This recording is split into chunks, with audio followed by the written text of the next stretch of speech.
वाहिगुरू जी का खालसा वाहिगुरू जी की फतेह. Students, yesterday we have discussed about lattice energy and how do we calculate lattice energy by using Born-Haber cycle, and today we are going to discuss about the important factors on which lattice energy depends. बेटा ਅਸੀਂ ਪਹਿਲੇ ਵੀ ਕੀਤਾ कि gaseous state ਵਿੱਚ ਅਨਾਇਨ ਤੇ ਕਟਾਇਨ ਹੁੰਦੇ ਆ ਤੇ ਸਾਡੇ ਕੋਲ ਜਿਹੜਾ ਕੰਪਾਊਂਡ ਹੈ ਉਹ ਬਣਦਾ ਹੈ. ਠੀਕ ਹੈ, ਤੇ ਸੋਲਿਡ ਸਟੇਟ ਹੈ. ਔਰ ਫੋਰਸ ਕਿਹਦੇ ਬਰਾਬਰ ਹੁੰਦੀ ਹੈ? ਇਲੈਕਟ੍ਰੋਸਟੈਟਿਕ ਫੋਰਸ ਆਫ ਅਟਰੈਕਸ਼ਨ, ਕਿਉਂਕਿ ਇਹਦੇ ਵਿੱਚ ਉਹੀ ਹੈ ਨਾ ਆਇਨਿਕ ਕੰਪਾਊਂਡ ਦੇ ਵਿੱਚ. तो दैट इज इक्वल टू के Q1 Q2 by r square. It means charge ਦੇ ਉੱਪਰ ਹੁਣ फोर्स जिन्नी ज़्यादा होएगी, जिन्नी अट्रैक्टिव फोर्स होएगी उन्नी ज़्यादा लैटिस एनर्जी होएगी. ठीक है, so it means lattice energy भी डायरैक्टली प्रोपोर्शनल आ प्रोडक्ट ऑफ चार्जेस. इत्थे भी की है Q1 Q2 product of charges, इत्थे Q1 की है कैटाइन, Q2 की anion. So this is also product of charges. और बेटा फोर्स जिन्नी ज़्यादा होएगी उन्नी ज़्यादा लैटिस एनर्जी होएगी. क्लीयर? ठीक है, अट्रैक्टिव फोर्स ते डिपेंड करता. सो असी की कंक्लूजन कढ़िया कि lattice energy is directly proportional to charge and inversely proportional to size. ठीक है, क्योंकि देखो साइज ते डिस्टेंस का ना बड़ा आपस मतलब तुसी कह लो कि है ना गूढ़ा संबंध की हुंदा है कि जिन्ना ज़्यादा साइज होएगा आयन का. आ देखो तुहानूं एग्जांपल दी हुई है. साइज का आयन का साइज छोटा है, आर डिस्टेंस की उन्हां दे न्यूक्लियस दे विच छोटा है. साइज आयन्स का वड्डा है तो डिस्टेंस की हो गया बात क्या. साइज ऑफ आयन्स ज़्यादा होएगा, डिस्टेंस ज़्यादा होएगा. जितना डिस्टेंस ज़्यादा होएगा because we know that force is inversely proportional to the square of the distance between two charges. That's why force will decrease and hence lattice energy will also decrease. So we have concluded that lattice energy depends on the two factors mainly, that is charge and size.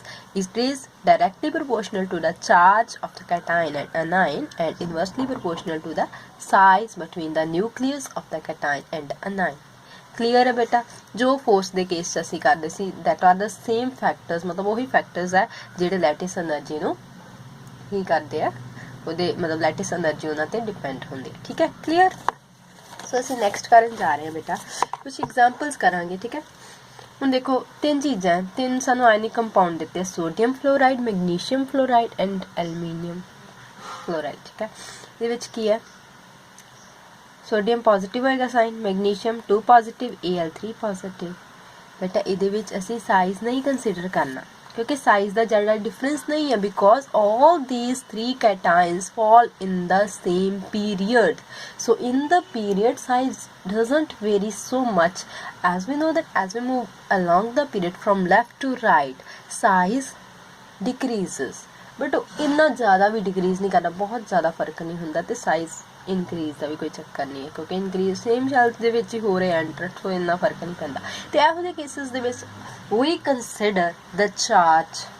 ठीक है, cation ते charge, fluorine ते charge इत्थे भी negative, इत्थे भी negative, इत्थे भी नेगेटिव अनाइन ते. ठीक है, कैटाइन ते चार्ज की है, sodium positive, Mg2 positive, Al3 positive. So जिन्ना ज़्यादा चार्ज उन्ना की होएगा, असी हुणे कीता सी जिन्ना ज़्यादा चार्ज उन्नी ज़्यादा lattice energy. So this will be the order. Clear? Next example is sodium oxide, magnesium oxide, aluminium oxide.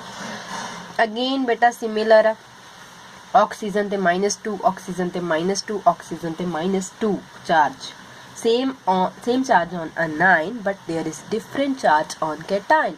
Sodium ते sodium positive, 1 positive, 2 positive, 3 positive. So as we move along the period from sodium to aluminium has more charge as compared to magnesium and sodium, so it will have more lattice energy. This ionic compound will have more lattice energy. Clear है बेटा? So this was similar to the first example. Next example, वो भी बेटा same है, cation same है, lithium same है, so we don't have to look at the cation. Instead we will see what is the anion. ठीक है, here oxygen 2 negative, nitrogen 3 negative. ठीक है, की होएगा बेटा चार्ज तुहानूं पता ना किस तरह काटते. अगर तुहानूं कन्फ्यूजन है तो I will tell you. Lithium, ठीक है, लिथियम ते 1 पॉजिटिव होंदा बिकॉज इट हैज़ 3 इलैक्ट्रॉन्स, तो 1 लूज करके 2 ਇਹਦੇ ਜਿਹੜੇ ਆ ਹੀਲੀਅਮ वाले आ जाते, नोबल गैस वाले आ जाते. तो बेटा करदे किद्दां कैलकुलेट, वैसे तुहानूं एक होर चैप्टर रिडॉक्स ਉਹਦੇ ਵਿੱਚ बड़ी अच्छे तरीके से समझाया जाएगा how do we calculate the oxidation number और चार्ज ऑन सम मट कैटायन और एनायन। ठीक है, तो लिथियम का बेटा +1 है, कितने लिथियम है बेटा 2 लिथियम, ठीक है, +1 × 2 प्लस ऑक्सीजन का मान लेने x, टोटल चार्ज इतने कितना 0, न्यूट्रल है, x कितना आ गया बेटा -2, ऑक्सीजन का कितना आ गया -2। सो इन दिस एग्जाम्पल लिथियम का +1 है, किन्ने लिथियम है 3 है, 3 ना गुणा कर दो, प्लस नाइट्रोजन का कितना बेटा x मान लिया, तो x कितना आ गया, this implies x is equal to -3। Okay, so students in this way we can calculate the charge. Now you see that कितने चार्ज ज़्यादा है बेटा, -3 ज़्यादा कि -2।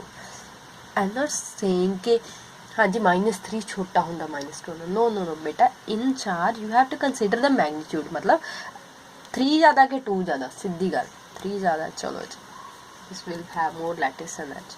नेक्स्ट बेटा NaCl KCl, हाँ जी अगे तो असीं सेम पीरियड विच मूव करी जा रहे सी, but in this example we are consider different periods and same group. ठीक है, सोडियम तो पोटैशियम मतलब सन पता है उन्होंने यूनिट पॉजिटिव चार्ज है, एक पॉजिटिव चार्ज है, क्लोराइड तो एक नैगेटिव चार्ज है। फिर इन्हें डिफरेंस क्या है, डिफरेंस है बेटा साइज का, इतने असीं चार्ज कंसिडर नहीं करना because charge is same on the cation as well as anion, -1 -1 +1 +1.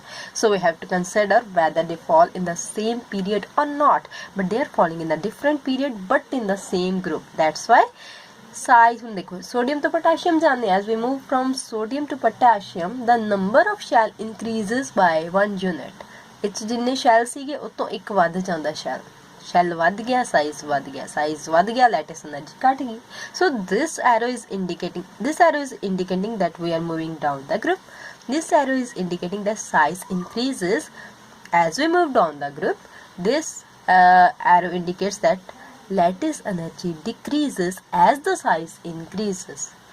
So factors वही है एंड उन्होंने फैक्टर्स अप्लाई करके असीं रिजल्ट्स कढ रहे। नेक्स्ट बेटा सेम एग्जाम्पल, ठीक है, you have to do it by yourself. Next is sodium fluoride magnesium chloride, हाँ जी जी, कैटायन डिफरेंट, अनायन डिफरेंट। अगे देखिए कैटायन ते चार्ज पॉजिटिव, Mg ते 2 पॉजिटिव, अनायन ते चार्ज 1 नेगेटिव, अनायन ते charge 1 negative. So this was the charge factor. In this example charge factor will be dominating factor. Why? देखो sodium 1 है, इतने डबल हो गया चार्ज, 2 हो गया ना। सो साइज डिफरेंस इन्ना ज़्यादा इतने मैटर नहीं कर रहा है, इन्ना ज़्यादा नहीं है size difference, that's why we are considering some exceptions होंगे बेटा। So you have to learn of that exception, that kind of exception, क्योंकि ये वाली एग्जाम्पल दे विच डोमिनेटिंग फैक्टर की है charge, because charge is almost double in the case of magnesium. Here size difference is not much bigger, that's why we are considering that this ionic compound will have more lattice energy. Clear students? Okay. Next is beta Fajans rule, ठीक है, this is also very important. पहली गल सानू ना Fazan rule दसदा भी है, ये कहता है भी कोई भी आयनिक कंपाउंड ना उस कोवलेंट करैक्टर हुंदा है। आयनिक कंपाउंड किहड़ा जिहड़ा बनदा है, आयनिक बॉन्ड जां किहड़ा जिहड़ा बनदा है with gain of electron, lose of electron, मतलब ट्रांसफर ऑफ इलैक्ट्रॉन दे नाल बनदा है। बट कोवलेंट करैक्टर की हुंदा, कोवलेंट बॉन्ड किहड़ा हुंदा जिहड़ा शेयरिंग ऑफ इलैक्ट्रॉन्स दे नाल बनदा है। ठीक है, यू नो आपां ना पिछले चैप्टर दे विच कीता सीगा कि मतलब जिहड़ा इलैक्ट्रोनैगेटिविटी है ना उन्होंने आप यूज़ कर रहे to calculate the percentage of ionic character है ना, कीता सी ना। हुण इहदे च उल्टा जी, उस कोवलेंट कंपाउंड लैंदे सी, उस देखदे सी आयोनिक करैक्टर किन्ना, इह च आयोनिक कंपाउंड लैंदे आ ते देखदे आ कोवलेंट करैक्टर किन्ना। ठीक है, क्वालिटेटिव ला है, मतलब इहदे च असीं सिर्फ कंपेयर कर सकते हैं कि जिहदा किहदा ज़्यादा कोवलेंट करैक्टर है। ठीक है, कंपैरेटिव मतलब है। देखो ये कैटायन एक ही साइड को अनायन है, ठीक है, अनायन के बाहर में 8 इलैक्ट्रॉन पूरे करते कि इन्हें जी इलैक्ट्रॉन गेन करके अपना ऑक्टाइड कंप्लीट कर ले। उनके होगा बेटा ऑब्वियस है, तो पॉजिटिव चार्ज है तो नेगेटिव चार्ज है, अट्रैक्ट करेगा। ठीक है। spherical shape of anion gets distorted or electron clouds deformed। ਇਹਦੀ ਜਿਹੜੀ spherical shape ਸੀ ਨਾ distort ਹੋ ਜੇ। spherical ਨਾ ਰਹਿ ਕੇ ਤੁਸੀਂ ਇਹਨੂੰ ਇਦਾਂ ਕਹਿ ਸਕਦੇ ਹੋ, ਇਦਾਂ ਦੀ ਆ ਜਾਏਗੀ, ਮਤਲਬ ਇਧਰੋਂ ਇਹ ਸਫੀਅਰ ਰਹੇਗਾ, ਇਧਰੋਂ ਇਧਰ ਨੂੰ ਖਿੱਚਿਆ ਜਾਏਗਾ ਕਿਉਂਕਿ ਇੱਥੇ ਪੋਜ਼ਿਟਿਵ ਚਾਰਜ ਇਦਾਂ ਹੈ ਨਾ, ਠੀਕ ਹੈ। पोलराइज ਇਹਨੂੰ ਆਪਾਂ ਕਹਿੰਦੇ ਆ पोलराइजेशन हो गई अभी अनायन ਦੀ, क्लियर। ਹੁਣ पोलराइजेशन ऑफ अनायन ਕੀ ਆ ਵੀ ਇੱਕ ਨਾ ਇੱਕ ਹਿਸਾਬ ਦੀ ਇੱਥੇ ਸ਼ੇਅਰਿੰਗ ਹੋਣੀ ਸ਼ੁਰੂ ਹੋ ਜਾਂਦੀ ਹੈ। ਕਿਸੇ ionic compound transfer of electron ਦੇ ਨਾਲ ਬਣਿਆ ਸੀ, ਬਟ ਇੱਥੇ ਕਿਸੇ ਹੱਦ ਤੱਕ ਸ਼ੇਅਰਿੰਗ ਸਟਾਰਟ ਹੋ ਜਾਂਦੀ ਹੈ। ਸ਼ੇਅਰਿੰਗ ਸਟਾਰਟ ਹੋਣ ਦਾ ਮਤਲਬ ਇਹਦਾ ਕੋਵੈਲੈਂਟ ਕਰੈਕਟਰ ਥੋੜਾ ਬਹੁਤ ਆਉਣਾ ਸ਼ੁਰੂ ਹੋ ਗਿਆ, ਠੀਕ ਹੈ ਬੇਟਾ। ਇਹਦੇ 'ਚ ਦੋ ਚੀਜ਼ਾਂ, ਇੱਕ ਹੁੰਦੀ ਪੋਲਰਾਈਜ਼ਿੰਗ ਪਾਵਰ, ਉਹ ਕਿਹਦੀ ਹੁੰਦੀ ਕਟਾਇਨ ਦੀ, ਕਿਉਂਕਿ ਕਟਾਇਨ ਹੀ ਜ਼ਿੰਮੇਵਾਰ ਆ ਸਾਡੇ ਕੋ ਇਹਦੀ ਪੋਲਰਾਈਜੇਸ਼ਨ ਕਰਨ ਦਾ। ਇਹਦੀ ਪੋਲਰਾਈਜ਼ਿੰਗ ਪਾਵਰ ਲੈਣੀ ਆ ਤੇ ਇਹਦੀ ਪੋਲਰਾਈਜੇਸ਼ਨ ਲੈਣੀ। ਪੋਲਰਾਈਜੇਸ਼ਨ ਕਿਹਦੀ ਹੋਣੀ ਹੈ, ਜਿਹਦੀ ਸ਼ੇਪ ਡਿਸਟੋਰਟ ਹੋ ਗਈ। ਸੋ polarizing power of cation induces polarization of anion, ठीक है बेटा, क्लियर। ਹੁਣ ਇਹ ਕਹਿੰਦਾ how much does a compound have covalent character, ਕਿੱਥੇ ਡਿਪੈਂਡ ਕਰਦਾ, ਦੋ ਚੀਜ਼ਾਂ ਤੇ ਬੇਟਾ ਡਿਪੈਂਡ ਕਰਦਾ। ਕੋਈ ਵੀ ਆਇਨਿਕ ਕੰਪਾਊਂਡ ਨਹੀਂ ਹੈ ਨਾ, ਉਹਦਾ ਕੋਵੈਲੈਂਟ ਕਰੈਕਟਰ ਕਿੱਥੇ ਡਿਪੈਂਡ ਕਰਨਾ, ਇੱਕ ਤੇ ਪੋਲਰਾਈਜ਼ਿੰਗ ਪਾਵਰ ਕਟਾਇਨ ਦੀ ਤੇ ਪੋਲਰਾਈਜੇਸ਼ਨ ਅਨਾਇਨ ਦੀ। ਤੁਹਾਨੂੰ ਮੈਂ ਦੱਸ ਦਿੱਤਾ ਕਿ ਪੋਲਰਾਈਜੇਸ਼ਨ ਅਨਾਇਨ ਦੀ ਕਿੱਦਾਂ ਹੁੰਦੀ ਹੈ ਤੇ ਕਰਨੀ ਕਿੰਨੇ ਹੈ ਪੋਲਰਾਈਜ਼ਿੰਗ ਇਹਨੇ ਕਰਨੀ, ਇਸ ਕਰਕੇ ਪਾਵਰ ਇਹਦੀ ਲੱਗੇਗੀ, એનર્ਜੀ ਇਹਦੇ ਲੱਗੇਗੀ, ਬਟ ਹੋਣੀ ਕਿਹਦੀ ਹੈ, ਇਹਦੀ ਹੋਣੀ ਹੈ, ਤਾਂ ਹੀ ਇਹਦੀ ਸ਼ੇਪ ਡਿਸਟੋਰਟ ਹੋਊਗੀ, ਕਲੀਅਰ, ਠੀਕ ਹੈ।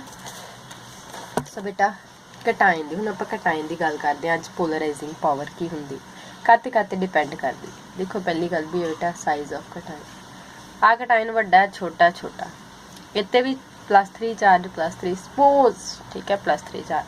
ਬੇਟਾ ਡੈਂਸ ਕਿਹੜਾ, ज़्यादा संघना चार्ज कितने इतने है ना, मोर डेंसिटी है ना, more charge density, so it will attract electron more easily. जितनी ज़्यादा चार्ज डेंसिटी होगी that type of cation will attract electrons of anion more easily. ये याद रखने का, it mean size of cation small, polarising power ज़्यादा तो covalent character भी ज़्यादा। समझ लगी जी, क्या है कोवैलेंट करैक्टर कितने डिपेंड करता है, पोलराइजिंग पावर ऑफ कैटायन। अब तक समझ लगी। नेक्स्ट है बेटा चार्ज ऑफ कैटायन, जितना ज़्यादा चार्ज उतना ज़्यादा पोलराइजिंग पावर, उतना ज़्यादा कोवैलेंट करैक्टर, डायरेक्टली प्रोपोर्शनल।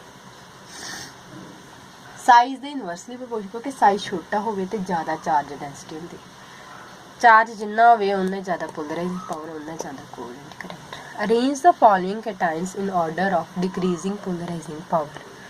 बेटा सारे दिते हैं, साइज दसो मैं, सब तो छोटा इको ग्रुप च फॉलो कर दे। जो डाउन का ग्रुप है lithium sodium potassium rubidium, size इहदा छोटा, चार्ज डेंसिटी इहदी ज़्यादा, पोलराइजिंग पावर इहदी ज़्यादा, सेम चीज़ इत्ते लगेगी, ठीक है। हुण जी आ जिहड़ा काम है ना, ये डाउन का ग्रुप नहीं है, सेम पीरीयड का काम। हुण इत्थे आपां देखांगे चार्ज, चार्ज कितना ज़्यादा, क्लियर, जितना चार्ज ज़्यादा उन ज़्यादा पोलराइजिंग पावर, क्लियर है बेटा। चलो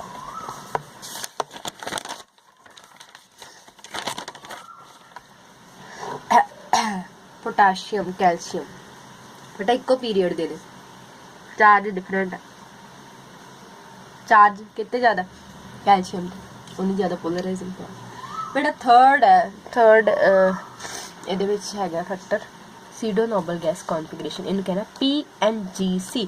बेटा सीडो वर्ड का मतलब है नकली जहा काम हो, ठीक है, मतलब असल च नहीं होंदा बट लगता है कि उहदे वर्गा। नोबल गैस कॉन्फिगरेशन हुंदी नहीं है बट लगता है कि उहदे वर्गी, ठीक है। PNGC जिन्नी ज़्यादा होएगी उन्नी ज़्यादा पोलराइजिंग पावर, कटायन दी उन्ना ज़्यादा covalent character. These arrow indicates increase, ठीक है। कॉपर की है, कॉपर का एटॉमिक नंबर की है Z=29। ये इलैक्ट्रॉनिक कॉन्फिगरेशन लिखनी बेटा। हुण कॉपर पॉजिटिव च एक इलैक्ट्रॉन बाहर कढ़ना, किहड़ा बाहर कढ़ दिओ 4s वाला कढ़ता, बस बाहरली कॉन्फिगरेशन की बच गई 3s2 3p6 3d10। कितने इलैक्ट्रॉन्स 2 6 10, 10 + 8 18 इलैक्ट्रॉन मतलब लगता पे, क्योंकि नोबल गैस कॉन्फिगरेशन वाली बात पे गल। सो असी कह रहे हैं कि ये PNGC है, copper positive, Ag positive, Au positive, copper silver gold PNGC ਇਹਨਾਂ ਦੀ ਹੋ ਜਾਂਦੀ ਹੈ, ਠੀਕ ਹੈ। पोलराइजिंग पावर वध गई, कोवलेंट करैक्टर वध गया। नैक्सट केस बेटा आप Zn का लिया, जिंक का वो कॉन्फिगरेशन लिखी, जिंक 2 पॉजिटिव 4 इलैक्ट्रॉन बाहर कढ़ते, PNGC बन गई outer shell configuration, zinc 2 positive, cadmium 2 positive, mercury 2 positive, PNGC हुंदी इन्हां दी ते पोलराइजिंग पावर वध जांदी ते उहदे नाल कोवलेंट करैक्टर जिहड़ा वध जांदा। मतलब pseudo noble gas configuration is also responsible for the polarizing increase in the polarizing power of cation, and that leads to the covalent character, increase in the covalent character of ionic compound. So this was all about today's lecture. Fajans rule beta अजे complete नहीं होया। Fajans rule विच असी अजे सिर्फ study कीता polarizing power of cation. Tomorrow we will discuss about the polarization of anion. वो की हुंदा है, वो किहड़े factors ते depend करदा है, that all we will discuss. Okay students, thank you.